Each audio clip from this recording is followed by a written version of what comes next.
Surah Ibrahim, Abraham. This surah is Meccan, containing 7 sections and 52 verses. بسم الله الرحمن الرحيم. In the name of Allah, the infinitely gracious, the most merciful. ألف لام را كتاب أنزلناه إليك لتخرج الناس من الظلمات إلى النور لتخرج الناس من الظلمات إلى النور بإذن ربهم إلى صراط العزيز الحميد. Alif Lam Ra. This is a book which we have revealed to you, that you may bring the people out of darkness towards the light with the command of your Lord, towards the path of the exalted, the most praiseworthy. الله الذي له ما في السماوات وما في الأرض وويل للكافرين من عذاب شديد. It is Allah to whom belongs whatever is in the heavens and whatever is in the earth, and there is destruction for the disbelievers through a severe punishment.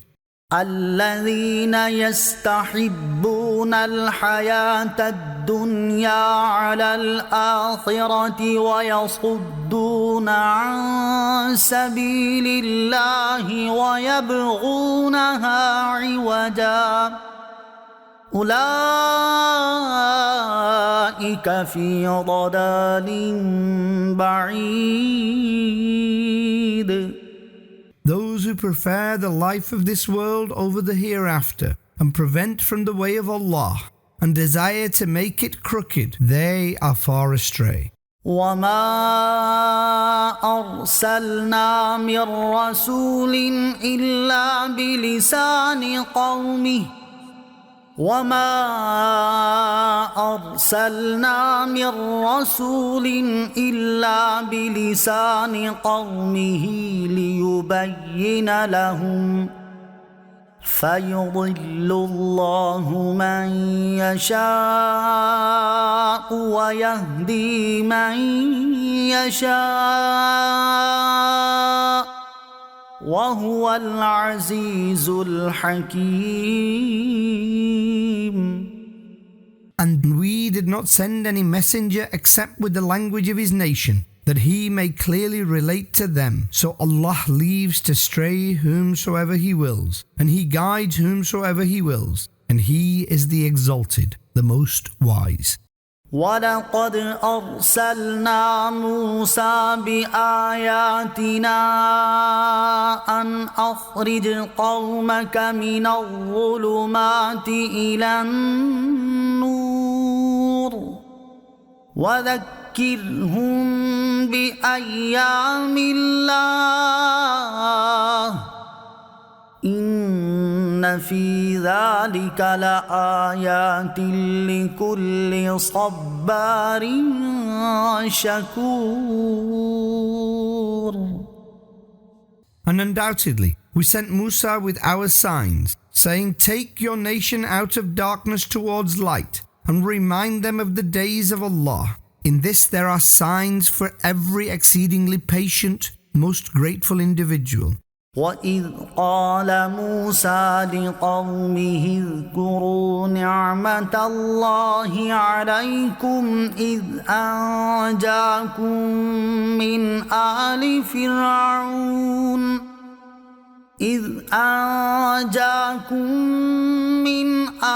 فرعون يسومونكم سوء العذاب ويذبحون أبناءكم ويستحيون نساءكم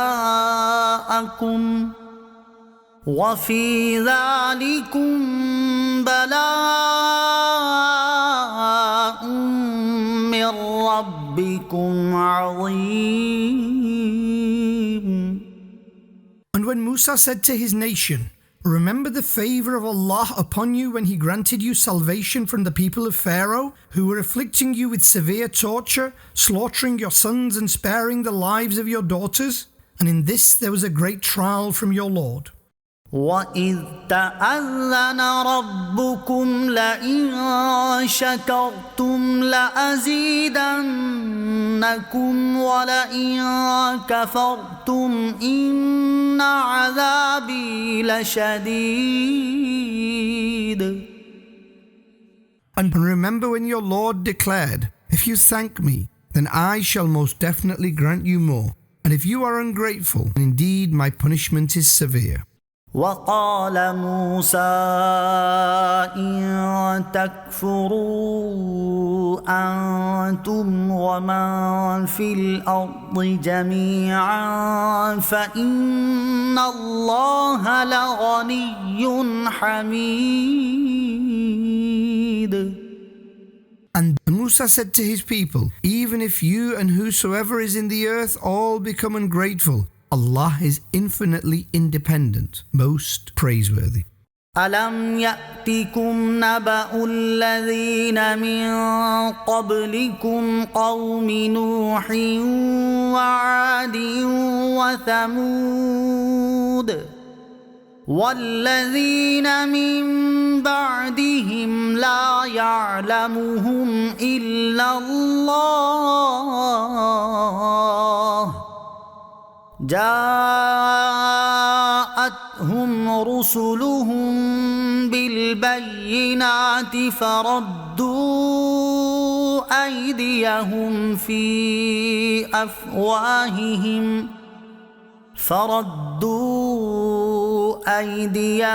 في أفواههم وقالوا إنا كفرنا بما أرسلتم به وإنا لفي شك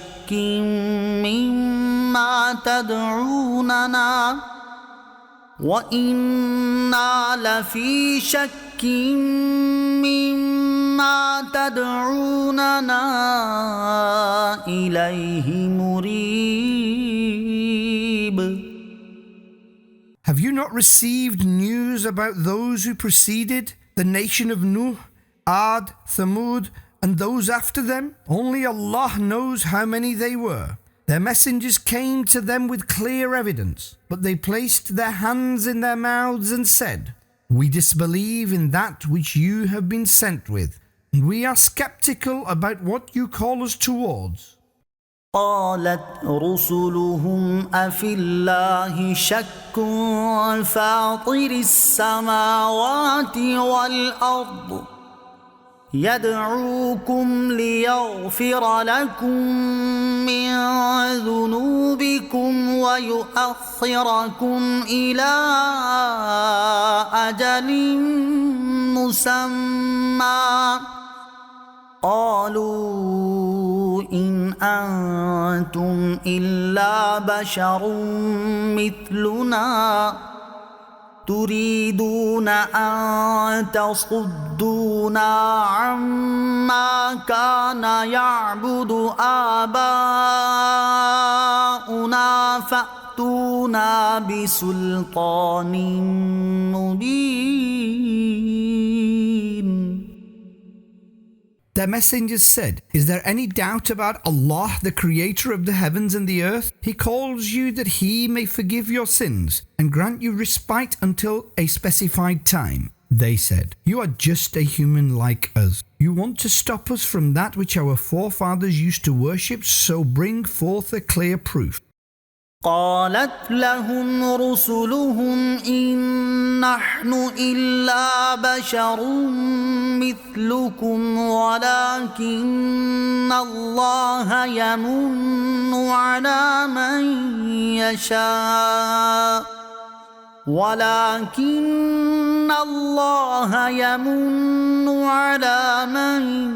يشاء من عباده وما كان لنا أن نأتي نأتيكم بسلطان إلا بإذن الله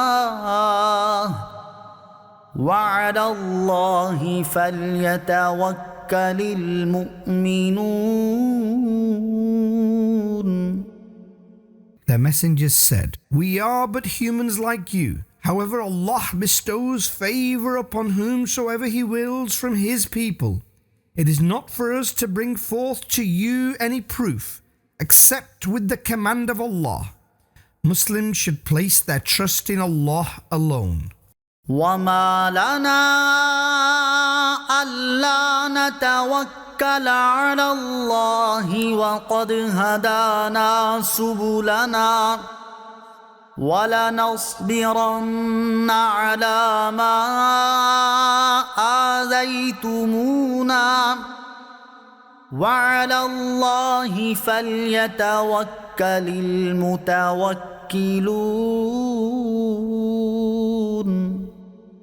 And why should we not place our trust in Allah while He has guided us to our paths?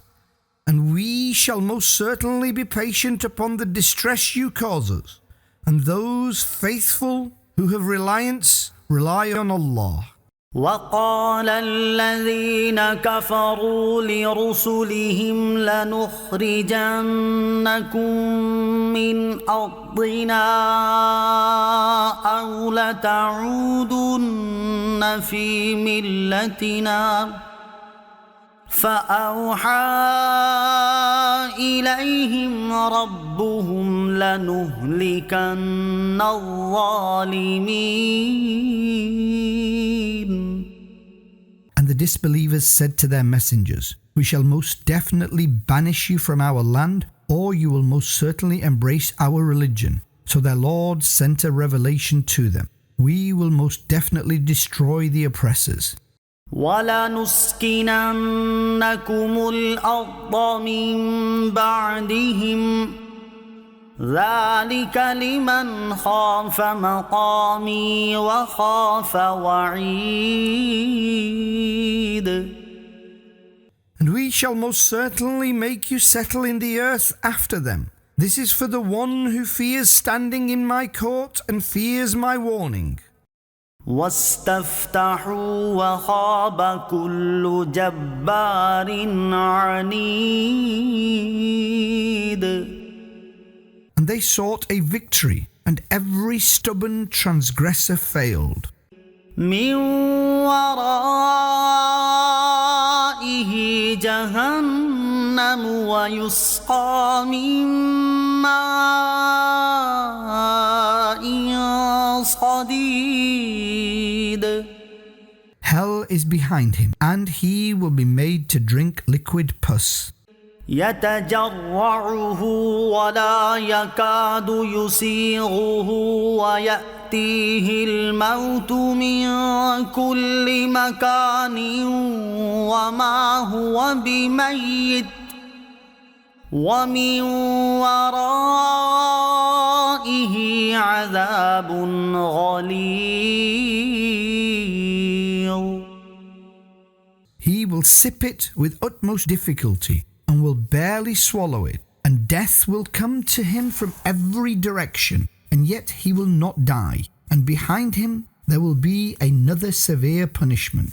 مثل الذين كفروا بربهم أعمالهم كرماد اشتدت به الريح في يوم عاصف لا يقدرون مما كسبوا على شيء ذلك هو الضلال البعيد.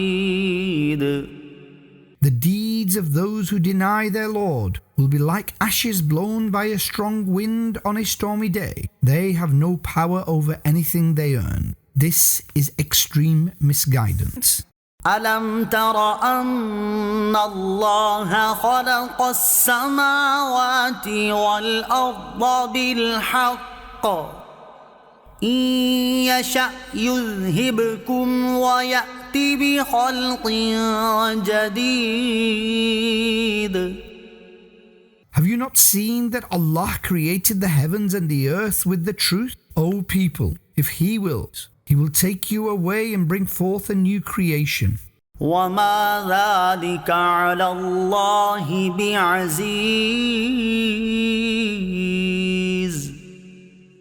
And this is not difficult for Allah. وبرزوا لله جميعا فقال الضعفاء للذين استكبروا إنا كنا لكم تبعا فهل أنتم مغنون عنا من عذاب الله من شيء قالوا لو هدانا الله لهديناكم سواء علينا أجزعنا أم صبرنا ما لنا من محيص. And all will stand in the court of Allah together. Then the weak will say to the arrogant, Indeed, we were your followers, so are you able to free us in any way from the punishment of Allah? They will say, Had Allah guided us, we would have guided you. It is the same for us whether we express distress or adopt patience. There is no place of refuge for us. وقال الشيطان لما قضي الأمر إن الله وعدكم وعد الحق ووعدتكم فأخلفتكم وما كان لي عليكم من سلطان إلا أن دعوتكم فاستجبتم لي فلا تلوموني ولوموا أنفسكم ما أنا بمصرخكم وما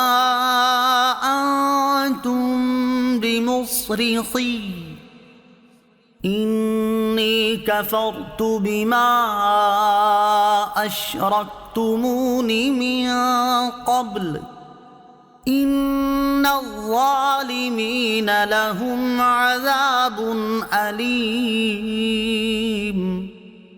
And when judgment will pass, Satan will say, Indeed, Allah had promised you a true promise, and I promised you too. Then I broke it, and I have no power over you except that I called you. Then you responded to me, so do not blame me and blame yourselves. I cannot come to your aid, nor can you come to my aid. I denounce this, that you had made me a partner of Allah in the past. There is painful punishment for the oppressors.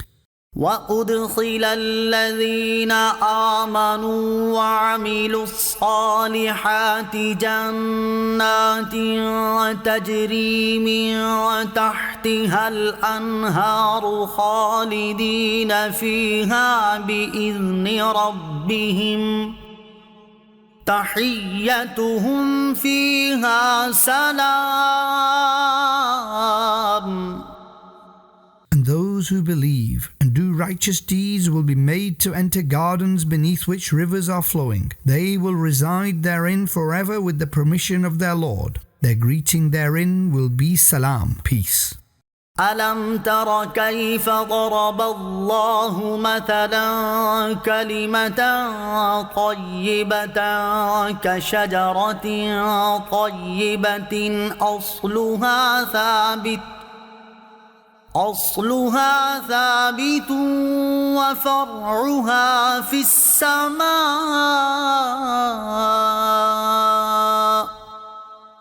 Did you not see how Allah stated an example of the sacred word like a sacred tree which has firm roots and its branches are in the sky?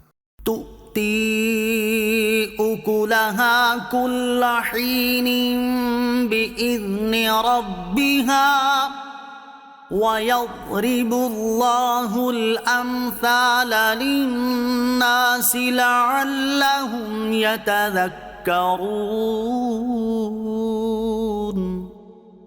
It bears its fruit at all times with the command of its Lord, and Allah states examples for the people that they may understand. ومثل كلمة خبيثة كشجرة خبيثة اجتثت من فوق الأرض ما لها من قرار. And the example of the bad word is like a bad tree which is cut from above the earth, having no stability. يثبت الله الذين آمنوا بالقول الثابت في الحياة الدنيا وفي الآخرة ويضل الله الظالمين ويفعل الله ما يشاء.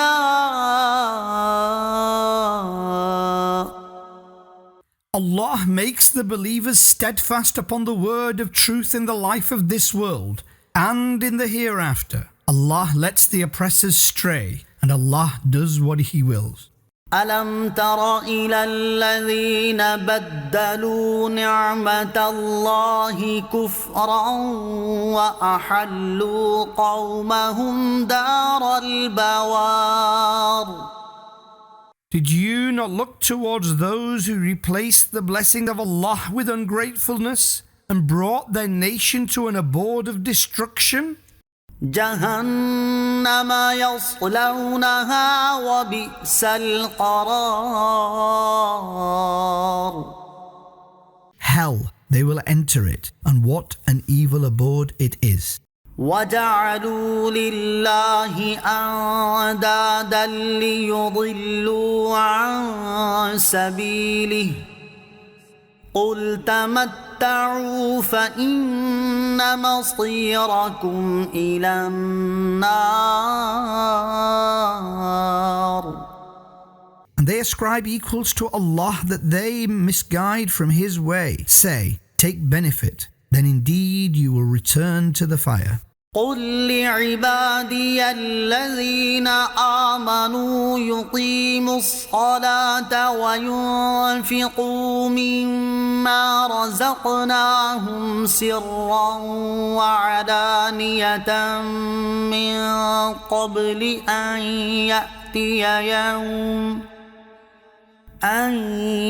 يوم لا بيع فيه ولا خلال. Say to my people, those who believe, to establish the prayer and spend in our way from the sustenance we have granted them, secretly and publicly, before the arrival of the day in which there will neither be trade nor friendship. الله الذي خلق السماوات والأرض وأنزل من السماء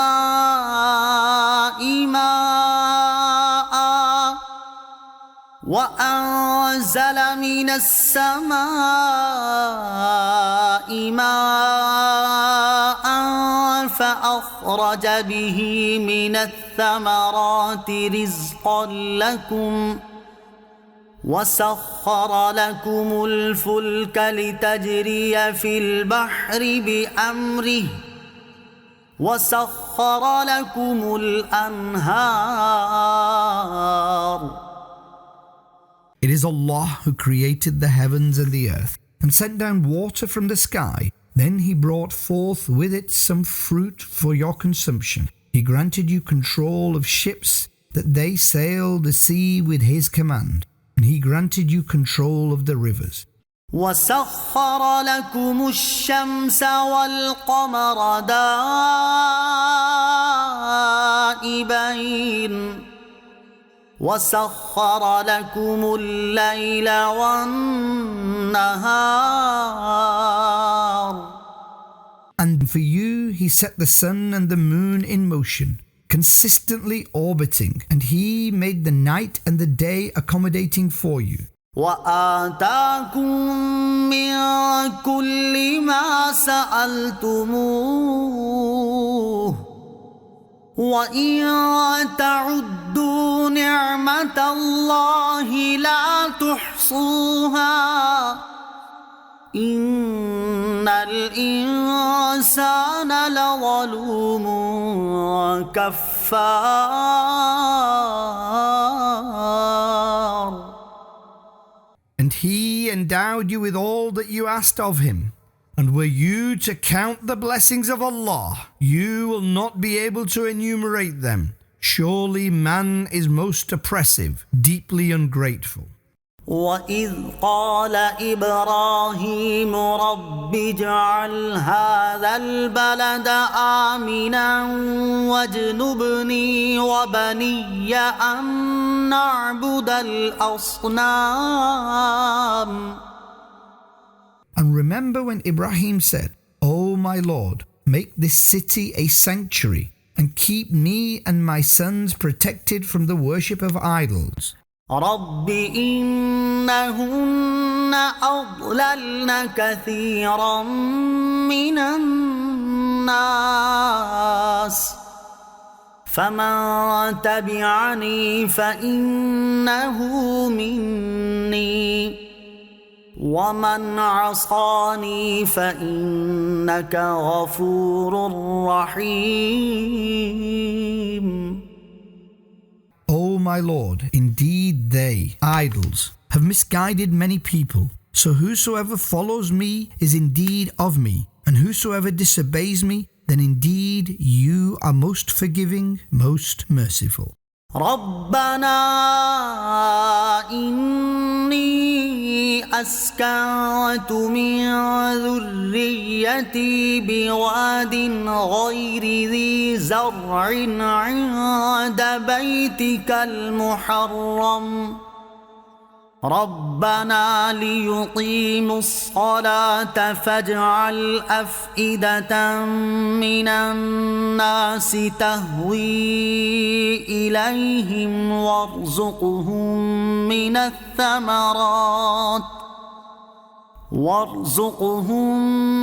الثمرات لعلهم يشكرون. O Lord of ours, I have made some of my progeny settle in a barren valley near your sacred house, O our Lord, that they establish the prayer, so make the hearts of the people inclined to them, and grant them sustenance of fruits that they may be grateful. ربنا إنك تعلم ما نخفي وما نعلن وما يخفى على الله من شيء في الأرض ولا في السماء. O our Lord, you know what we conceal and what we reveal, and nothing is concealed from Allah in the earth nor in the sky. الحمد لله الذي وهب لي على الكبر إسماعيل وإسحاق إن ربي لسميع الدعاء.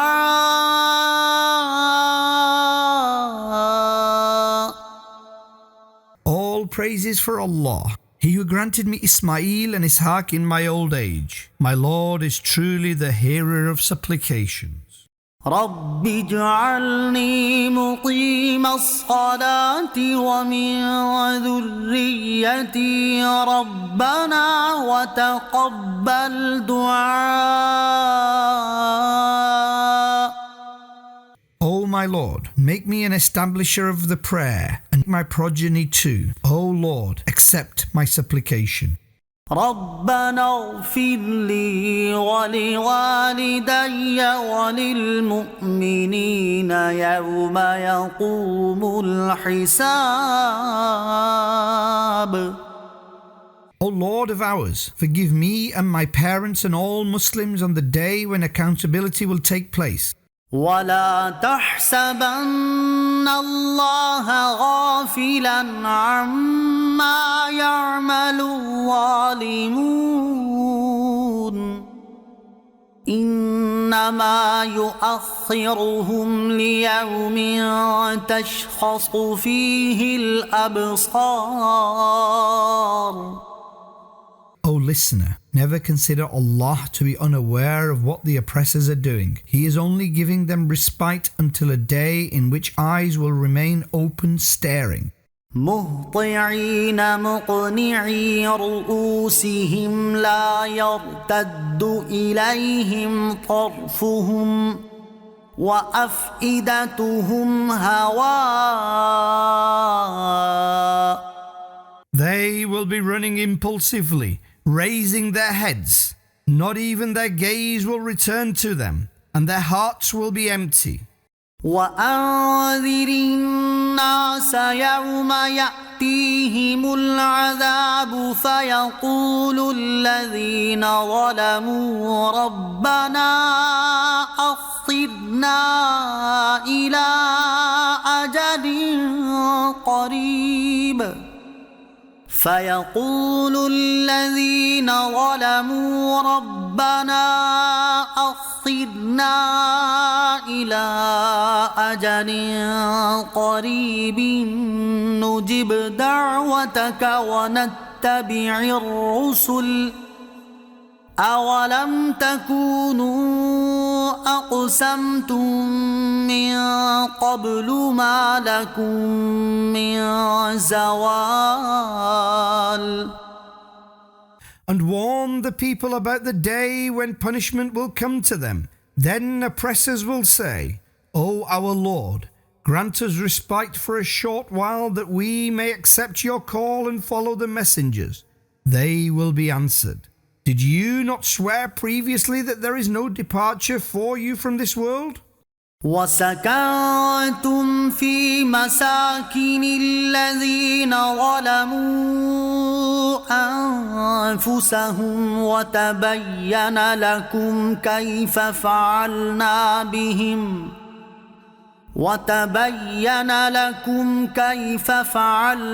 بهم وضربنا لكم الأمثال.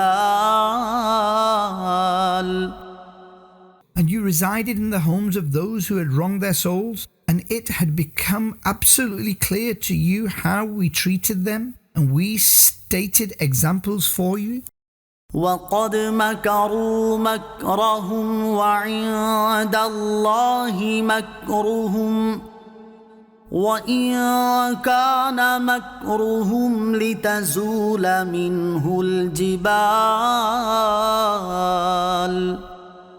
And they certainly implemented their plot, but Allah was in control of their plot, and their plotting was not such that could displace mountains. فلا تحسبن الله مخلف وعده رسله إن الله عزيز ذو انتقام.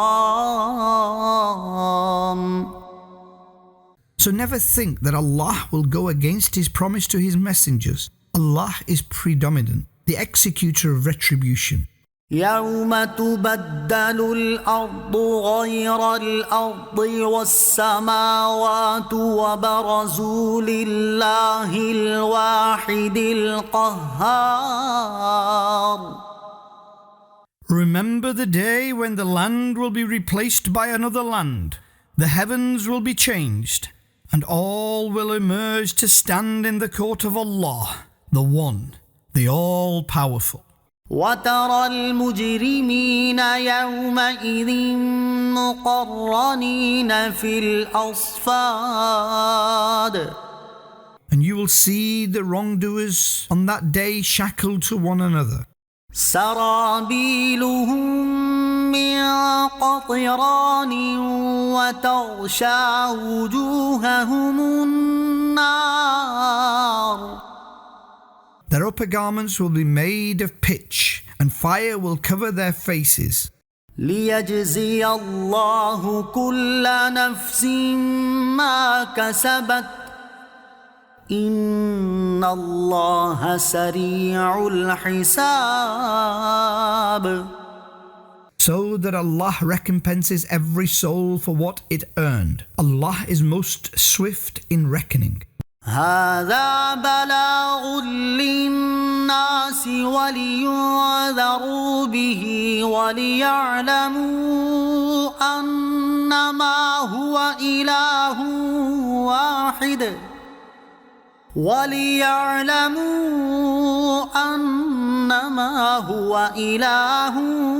واحد وليذكر أولو الألباب. This is a declaration for people, and so they are warned through it, and they come to know that He is one God, and so that possessors of insight attain advice.